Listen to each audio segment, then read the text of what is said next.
কাল বাদ পরশু দোল, আর এই দোলে যদি ঠান্ডাই পাওয়া যায়, তাহলে দোলের মজাটা কিন্তু দ্বিগুণ হয়ে যাবে।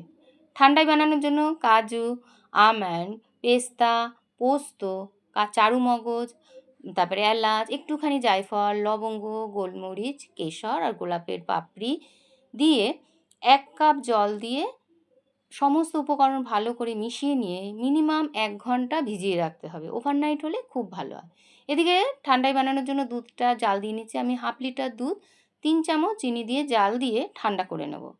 এবারে সমস্ত উপকরণগুলো আমার ভালো করে ভিজে গেছে। একটা মিক্সিং গ্রাইন্ডারে সমস্ত ফ্রুটসগুলোকে দিয়ে একটা মিহি পেস্ট বানিয়ে নেব। দানা থাকলে কিন্তু হবে না, মুখে বাঁধলে তখন ভালো লাগবে না। এই পেস্টটাকে তোমরা ফ্রিজে রেখেও খেতে পারবে। এবারে অন্য একটি মিক্সিং গ্রাইন্ডারে নিয়ে নেব 1 গ্লাস দুধ, বরফ আর 2 চামচ ওই ঠান্ডার পেস্টটা। একটুখানি ঘুরিয়ে নিলেই কিন্তু আমাদের ঠান্ডায় একদম রেডি।